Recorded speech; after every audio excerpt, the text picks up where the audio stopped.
The desert wind cuts across the Nevada flats as a single figure steps out of a black Packard.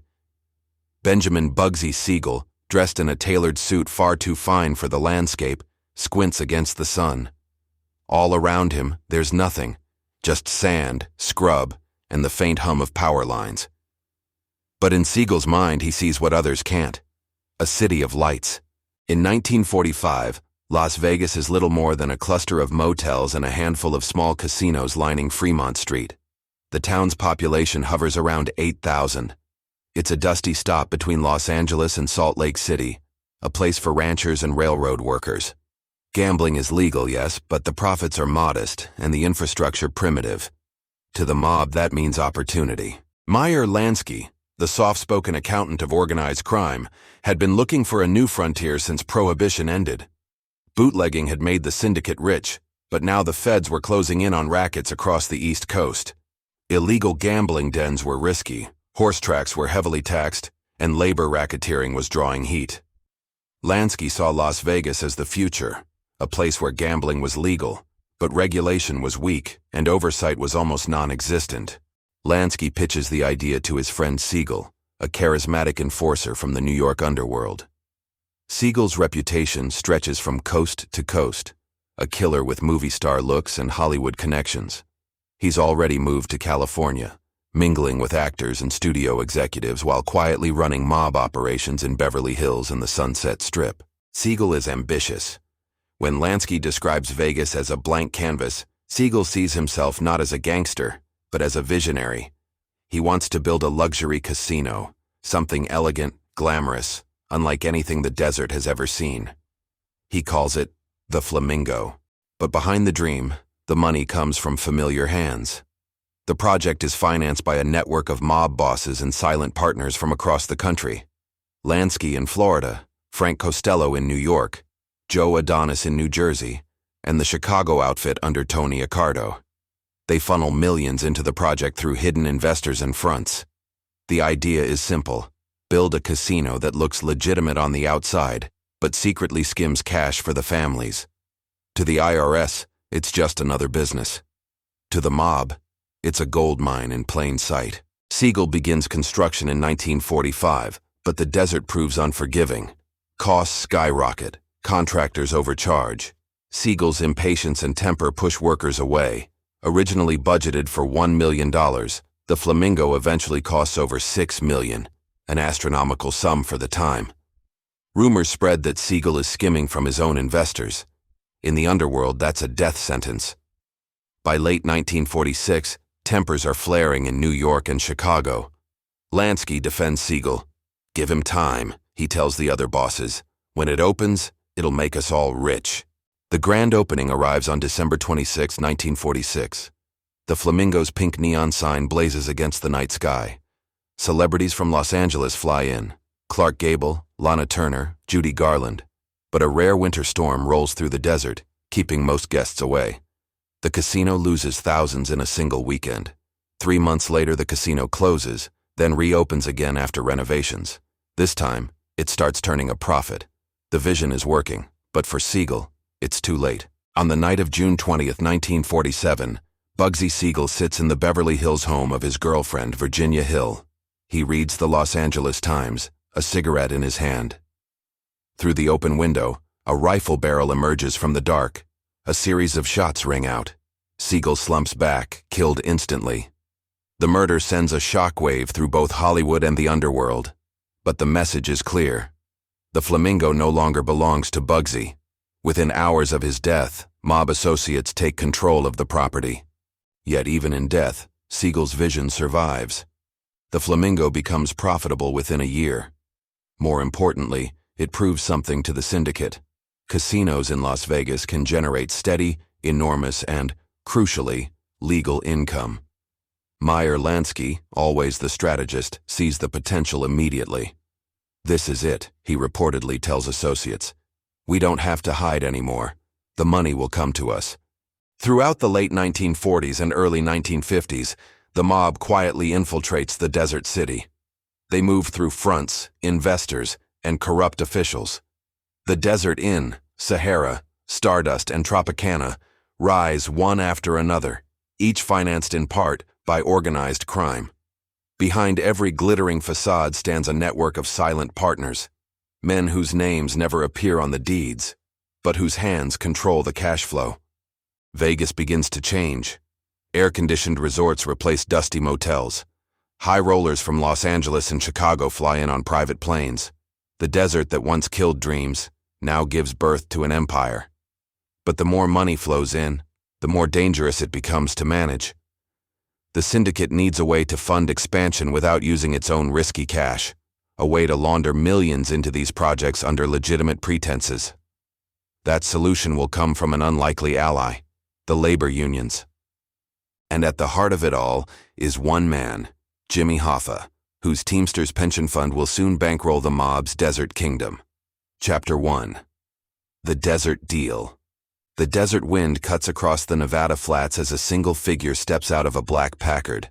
Benjamin Bugsy Siegel, dressed in a tailored suit far too fine for the landscape, squints against the sun.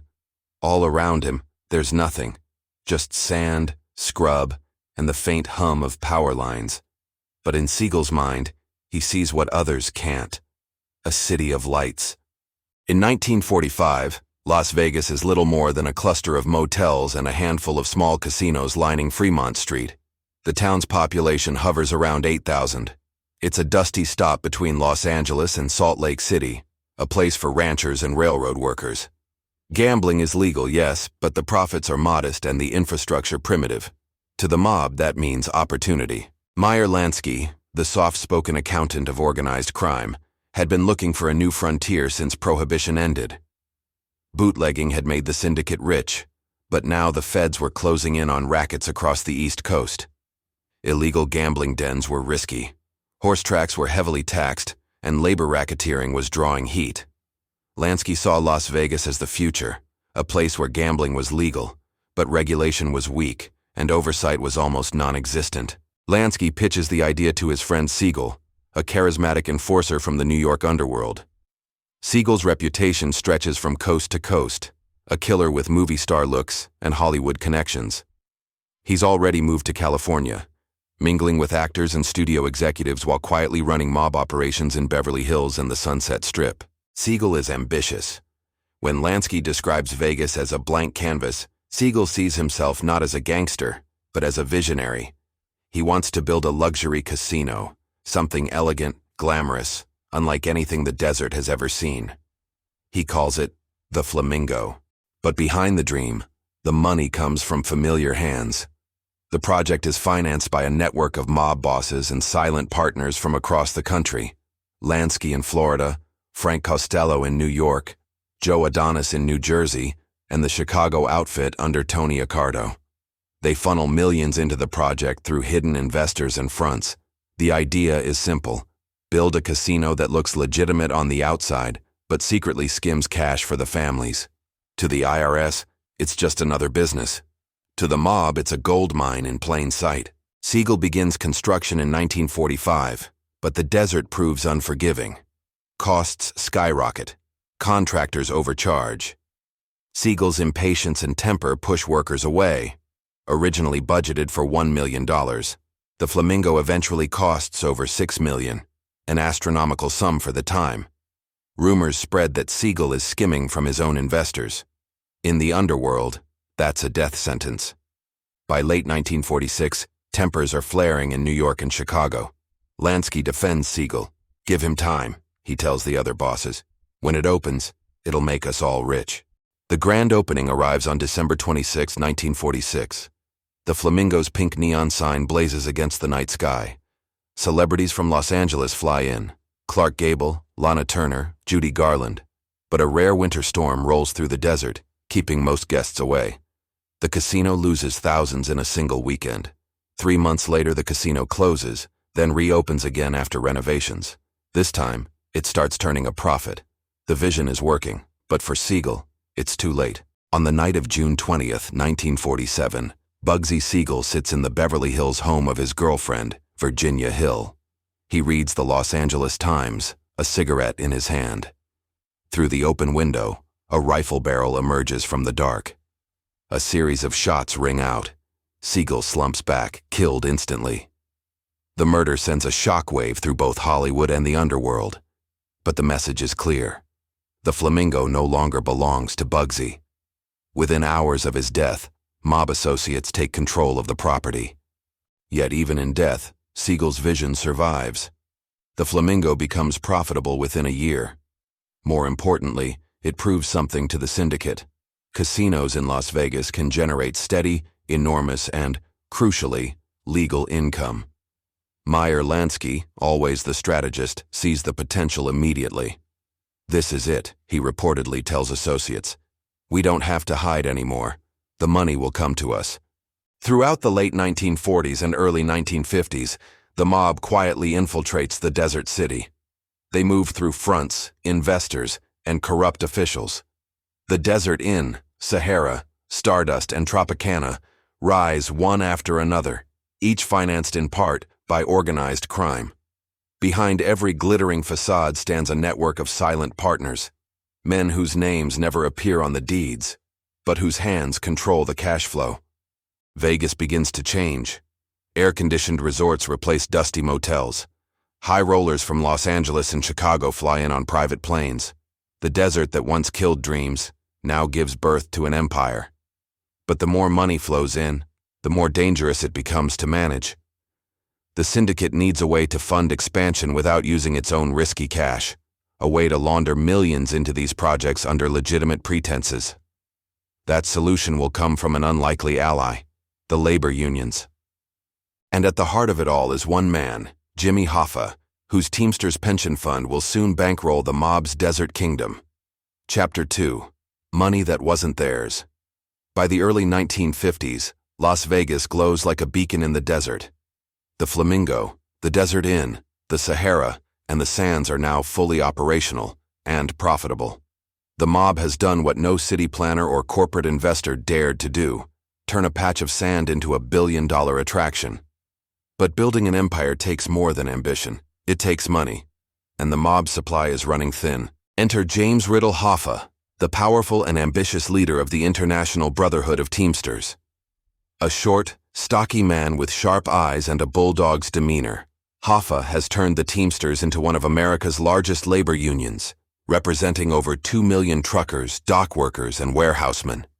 But the real power isn't in the membership.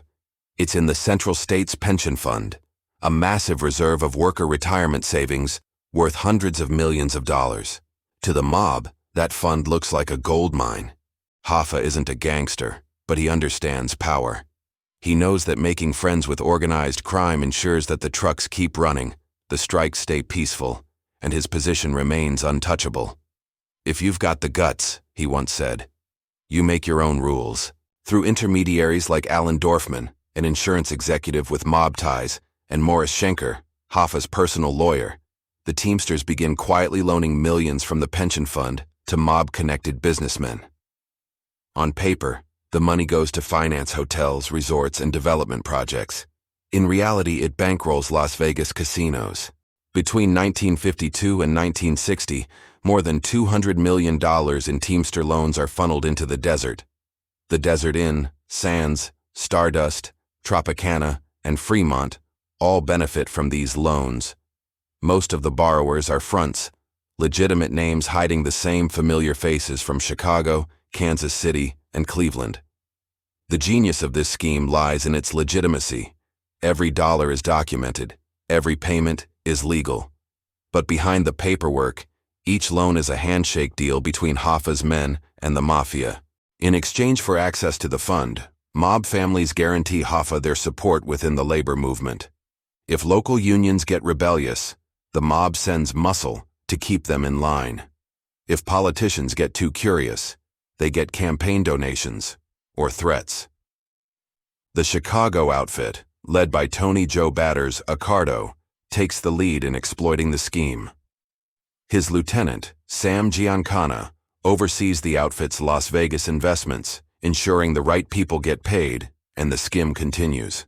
The Cleveland mob, Milwaukee syndicate, and Kansas City family all buy into the system.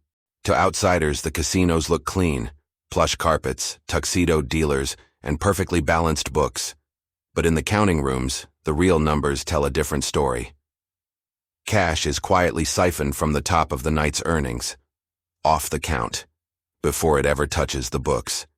That cash is packed into suitcases and flown out of Nevada on private planes bound for Chicago, St. Louis, and Kansas City. For the mob, it's the perfect crime.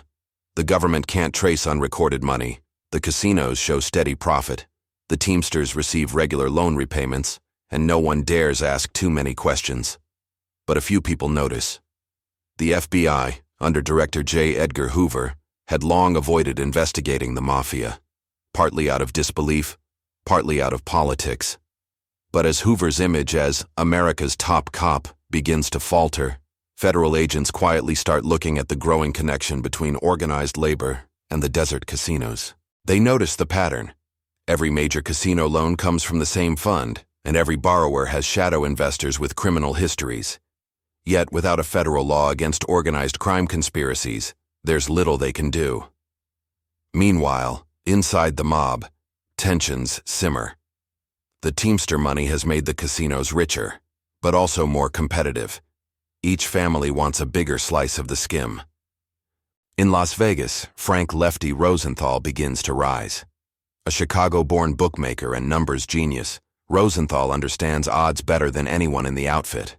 He's not a violent man like Giancana or Spilotro, but he's invaluable. A strategist who can make casinos profitable while keeping them rigged in the mob's favor. Rosenthal's brilliance transforms operations like the Stardust and Fremont, but his methods draw attention from the Nevada Gaming Control Board, which suspects he's connected to organized crime. Since convicted felons can't hold gaming licenses, Rosenthal becomes the first of many ghost managers, men who run casinos unofficially, their names absent from the paperwork, while frontmen act as the legal owners. This innovation, the ghost manager system, ensures that the mob's presence in Vegas remains hidden even as it grows. By the late 1950s, Las Vegas is generating tens of millions in annual profits. The city's reputation as a gangster's paradise is whispered about but never proven. Politicians attend casino openings. Movie stars flock to the Strip. Frank Sinatra and the Rat Pack headline shows at the Sands, often performing for the same men who control the city's finances behind closed doors. But as the lights get brighter, the shadows deepen. The more the mob integrates itself into legitimate business, the more dangerous the game becomes. Money, once hidden in brown envelopes, now moves through ledgers and corporate shells. The risk isn't a rival gangster with a gun, it's a subpoena, and trouble is coming. By the early 1960s, federal agencies start connecting dots. Investigators follow pension fund loans to shell companies, tracing them to mob-controlled casinos. They find Hoffa's fingerprints everywhere. It's only a matter of time before the government decides to strike back. But before the feds can take down Hoffa or the Teamsters, a different kind of war begins, one that pulls the Mafia into global politics. The CIA is looking for men who can do a job the U.S. government can't afford to be seen doing, and the first people they turn to are mobsters. Chapter 3. The Skim begins. The counting rooms of Las Vegas are temples of money. No windows, no clocks, just the mechanical hum of cash machines and the rhythmic slap of bills hitting metal tables. Every night, as the gamblers lose their fortunes, small teams of trusted men, hand-picked by the outfit, begin the most important part of the operation, the skim. In theory, every dollar that passes through a casino's tables is counted, recorded, and reported to the Nevada Gaming Commission. In practice, millions vanish before anyone ever sees them. It starts with the drop boxes, those heavy metal containers under every blackjack and craps table. They're wheeled to the counting rooms under guard. Inside, a mix of legitimate employees and mob-controlled counters work shoulder to shoulder. To the untrained eye, everything looks honest. But in the corner of the room, a quiet sleight of hand unfolds. Before the official count begins, a small portion of the night's take is removed. Maybe 5%, sometimes 10%. It doesn't sound like much, but across dozens of tables it adds up to a fortune. This is the skim, the river of unrecorded money that flows directly into the Mafia's hands. Once taken, the cash is bundled into neat stacks, sealed, and moved out of the casino in plain sight, sometimes in paper lunch bags, sometimes in suitcases carried by casino managers or pit bosses who know better than to ask questions. In 1 week, the Stardust might skim $200,000. The Fremont, another $100,000. The Tropicana, a smaller cut but still meaningful. And the Flamingo, the granddaddy of them all, keeps a steady flow of cash moving from Vegas to Chicago, Cleveland, and Kansas City. Each city gets its share. Each family gets paid. In Chicago, Sam Giancana takes the largest cut. The outfit built much of the system after all. In Kansas City, Nick Savella and his crew receive their envelopes. In Cleveland, James Licavoli's men collect theirs, while in Milwaukee, Frank Balistrieri ensures no one is shorted. It's an interstate criminal confederation, coordinated, silent, efficient. The skim is so large, so smooth, that some mobsters compare it to taxation. Vegas, one outfit soldier said years later, was our own government. And at the center of this empire stands Frank "Lefty" Rosenthal, the man who makes it all work. Rosenthal is no ordinary gangster.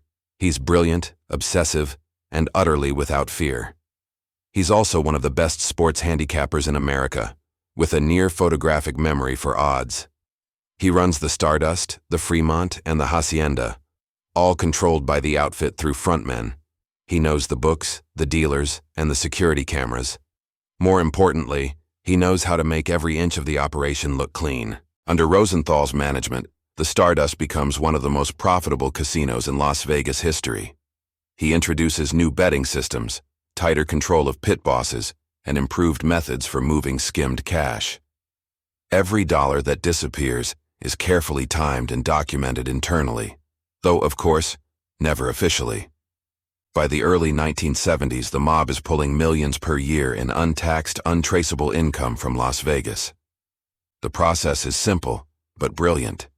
Once skimmed, the money is packed and handed off to couriers, men with clean records, often using fake IDs. They board commercial flights to Chicago or Kansas City, where other mobsters meet them at the airport. Sometimes, the money is hidden in hollowed-out luggage or shipped via armored cars posing as legitimate business deliveries. It's a system built on trust and fear. If a courier talks, he vanishes. If a counter miscounts, he's replaced. The FBI, meanwhile, begins to hear whispers. Federal wiretaps in Kansas City pick up mobsters bragging about their Las Vegas pipeline. Agents in Chicago notice frequent cash movements from Nevada to outfit banks. But without proof of the skim, it's impossible to prosecute. To the feds, Vegas still looks like a legitimate boomtown. To the mob, it's the crown jewel. But cracks are forming. Rosenthal's efficiency and success attract attention, not just from law enforcement, but from within the mob itself. Men like Anthony "Tony the Ant" Spilotro, a violent enforcer from Chicago, resent Rosenthal's arrogance. Spilotro arrives in Vegas in the early 1970s to protect the outfit's interests, but he brings chaos instead. Spilotro and his crew, the Hole-in-the-Wall gang, begin robbing jewelry stores, banks, and even homes. They use blowtorches to cut through walls, leaving literal holes behind. The robberies draw headlines and police heat, something Rosenthal despises. "Tony, you're bad for business," Rosenthal reportedly told him. But Spilotro doesn't care. He's the outfit's man on the street, while Rosenthal's just a numbers guy. Their partnership turns into a feud, one that threatens to unravel the delicate balance keeping Vegas under mob control. At the same time, the FBI tightens its grip. Using new electronic surveillance and financial audits, agents begin mapping the network of Teamster-funded loans. They see the same names appear again and again: Dorfman, Schenker, Civella, Balistrieri, Rosenthal. And then, in 1970, Congress passes the RICO Act, the Racketeer Influenced and Corrupt Organizations Act. For the first time in U.S. history, prosecutors can charge entire criminal organizations, not just individuals, for conspiracy. Suddenly, the Mafia's greatest strength, its network, becomes its biggest liability. As agents trace the flow of money from Vegas back to the Teamsters pension fund, they begin to connect the dots that Hoffa, now under multiple indictments, never thought could be linked. Still, the skim continues, for now. By 1975, the mob's Vegas operations are running at full speed. Millions in unreported income vanish each year. Rosenthal is a legend in casino circles. Spilotro controls the streets, and the bosses in Chicago and Kansas City grow richer by the month. But the lights that once protected them are starting to turn against them. The more famous Vegas becomes, the more journalists, regulators, and agents descend on the city. The casinos are no longer just dens of secrecy. They're tourist landmarks, corporate investments, and political symbols. And in this new world, the old way of doing business, in cash, in shadows, in silence, can't last forever. The skim that built an empire is about to bring it crashing down. Chapter 4. The Casino Kings. By the mid-1970s, Las Vegas shines brighter than ever. Neon lights cut through the desert night. High rollers, Hollywood stars, and politicians all pass through casino doors, blissfully unaware that nearly every chip they drop still feeds the mob. But the world is changing. Behind the glitz and glamour, a quiet war is brewing. One between old-school mobsters who built Vegas and the new breed of federal investigators determined to take it back. At the heart of this clash stand two men, Frank "Lefty" Rosenthal and Anthony "Tony the Ant" Spilotro. One controls the casinos, the other controls the streets. Together, they keep the outfit's empire running, until greed and ego begin to tear it apart. Frank Rosenthal sits behind his desk at the Stardust, the smell of cigarettes and money thick in the air. His tailored suit is perfect, his voice calm, his mind always calculating. He doesn't drink, doesn't gamble. He just wins. To the average tourist, he's a casino executive.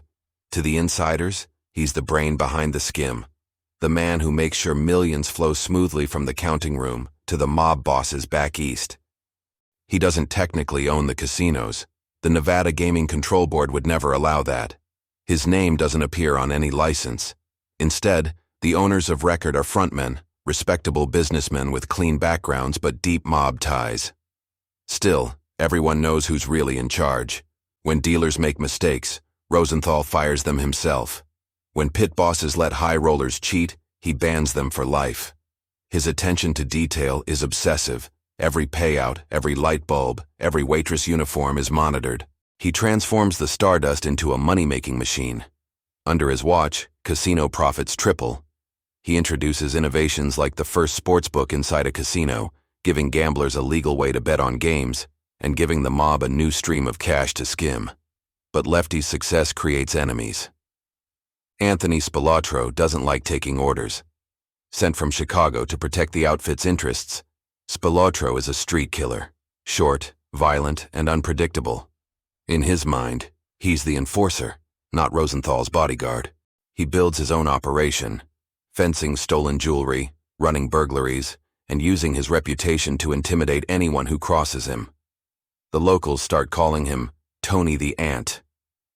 Rosenthal hates the attention. "You're bringing heat," he warns. Vegas runs on silence. "You keep making noise, they'll shut us both down." Spilotro just laughs. "Relax, Lefty. You run the floors. I run the streets." Soon, that noise turns deafening. The hole-in-the-wall gang, Spilotro's crew, begins breaking into homes and businesses all across the city, literally cutting holes through walls to bypass alarms. Their robberies are violent, frequent, and sloppy. The FBI starts connecting the dots. Agents who had been focused on the Teamsters and casino finances now see that organized crime in Las Vegas isn't just about money. It's about control. In 1976, Operation Strawman is launched, a coordinated FBI investigation into the mob's casino skimming. Agents tap phones in Kansas City, Chicago, Milwaukee, and Las Vegas, listening as mobsters talk about our guy at the Stardust and the skim count. One of those guys is Rosenthal. Another is Spilotro. FBI surveillance intensifies. Undercover agents pose as gamblers and casino workers. They follow couriers to airports, trace phone calls, and slowly piece together how the skim works. Every month, hundreds of thousands of dollars leave Las Vegas, sometimes hidden in the lining of suitcases, other times carried by priests, lawyers, and union officials. The money ends up in banks controlled by the Chicago outfit or Kansas City's Savella family. And still the mob feels untouchable. Rosenthal, confident as ever, expands his reach. He hosts a television show, The Frank Rosenthal Show, interviewing celebrities like Frank Sinatra and Don Rickles. The irony isn't lost on the FBI.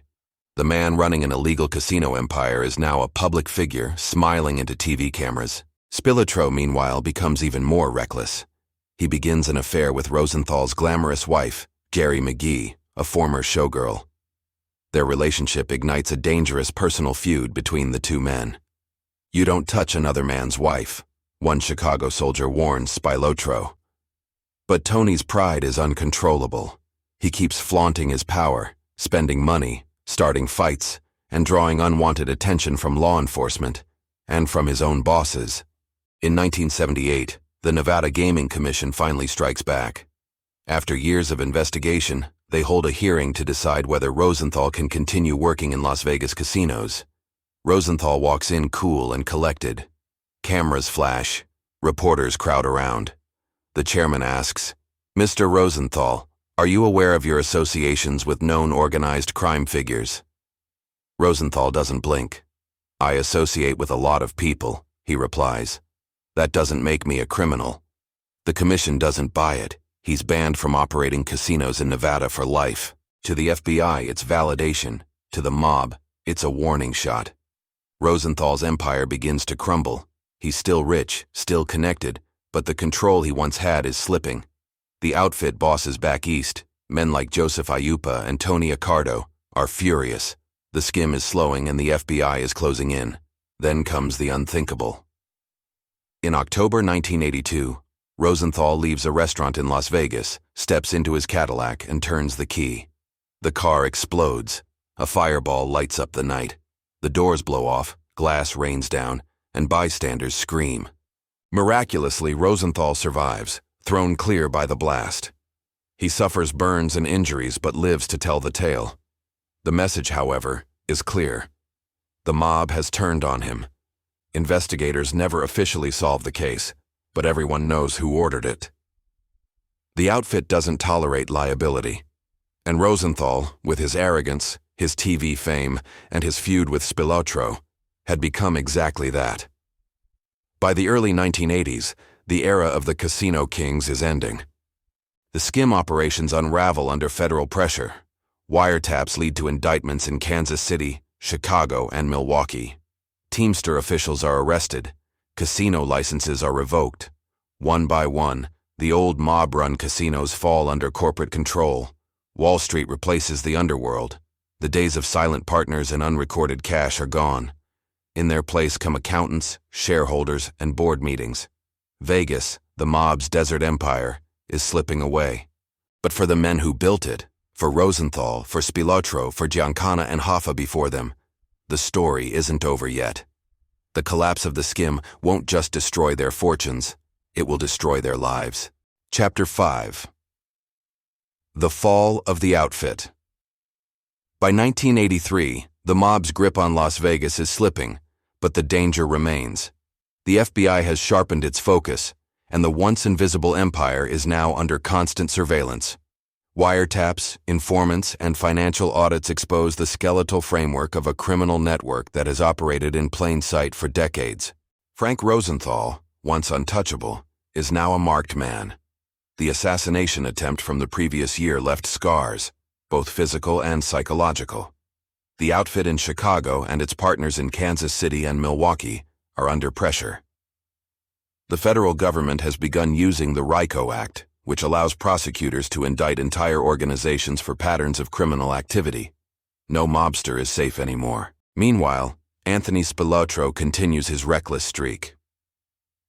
The hole-in-the-wall gang is still active, terrorizing local businesses and jewelry stores. Every robbery, every violent act, draws more scrutiny from the FBI.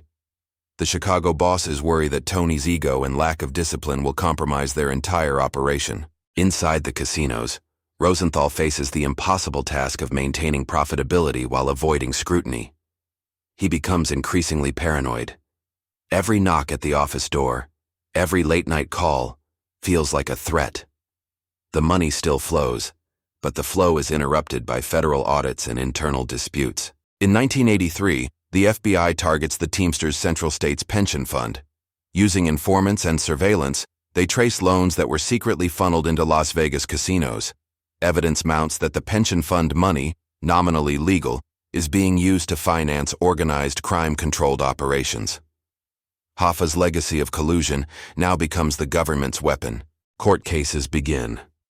Federal prosecutors bring charges against mob bosses across multiple cities.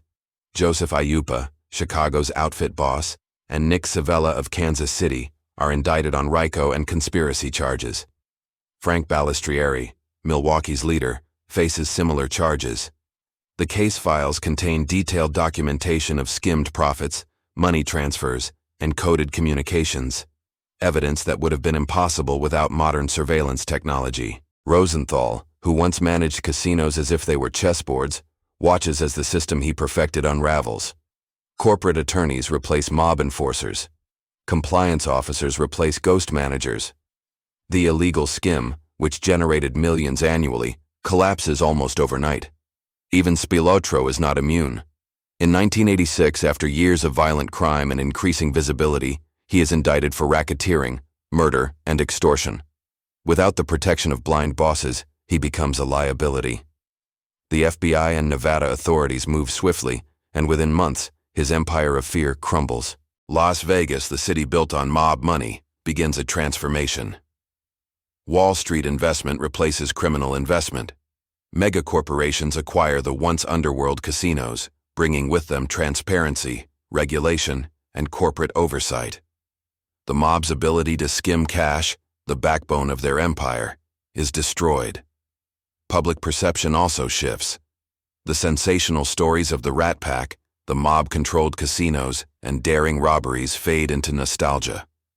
Journalists who once chronicled mob activities now cover corporate takeovers and legitimate gambling ventures.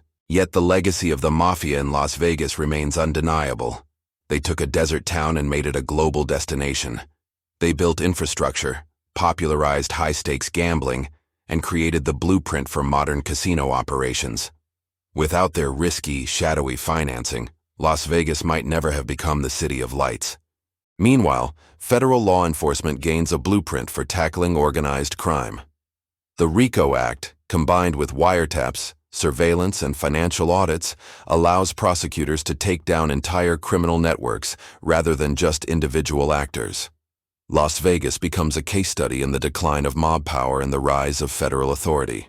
By the end of the 1980s, the last vestiges of mob influence in Las Vegas are eradicated.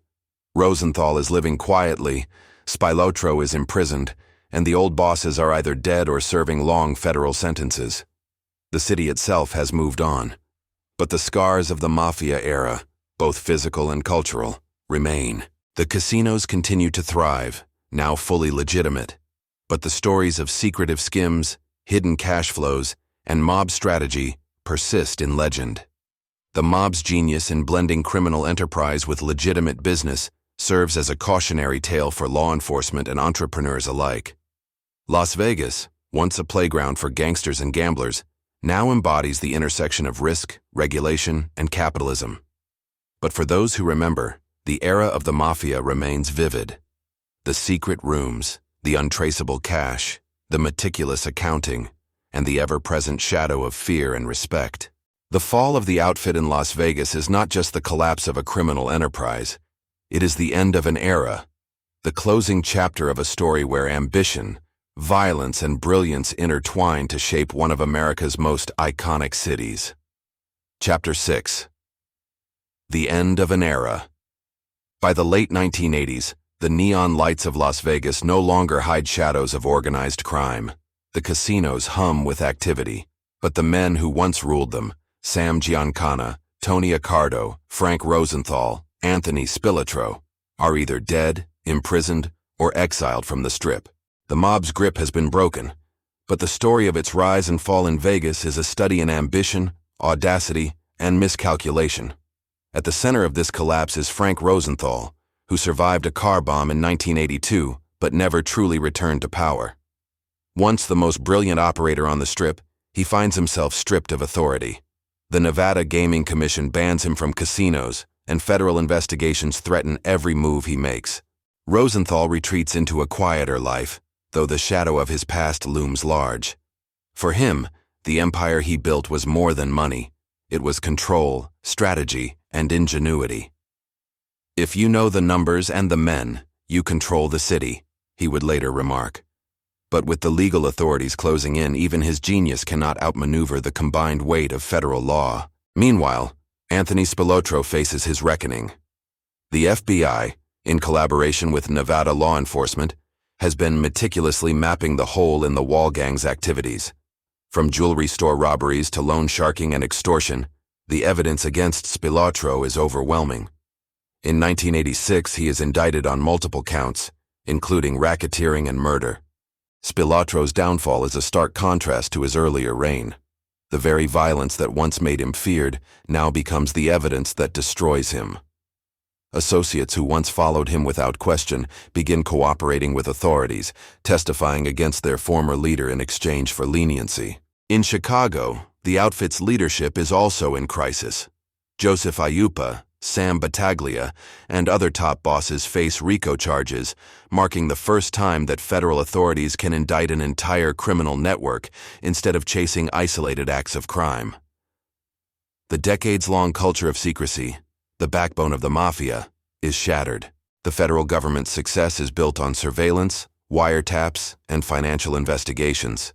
Every loan, every skimmed dollar, every secret meeting becomes a piece of the legal puzzle.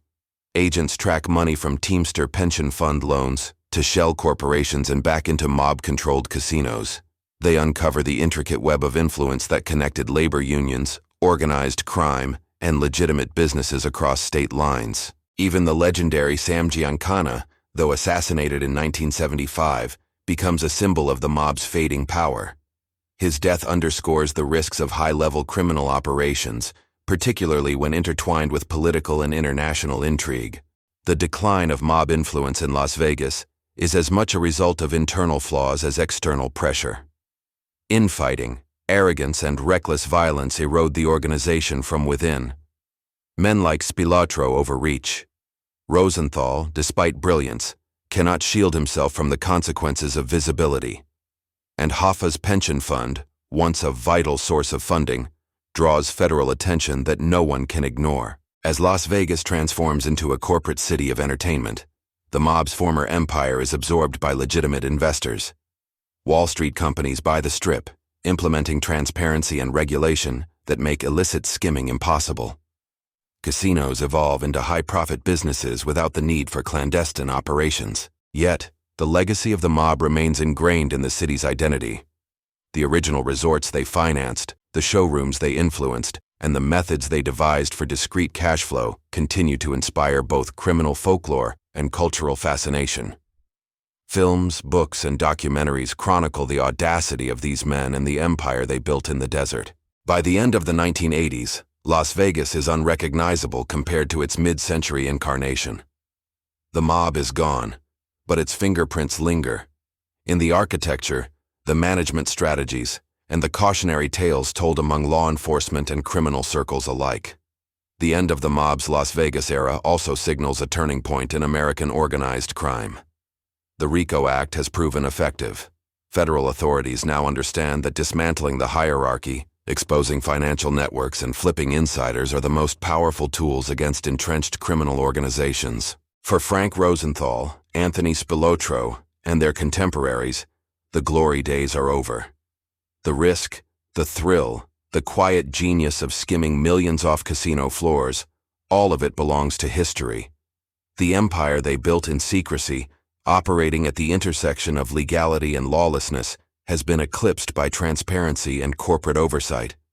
Las Vegas, once a playground of the mob, now stands as a city reborn, brighter, legitimate, and forever marked by the men who made it famous.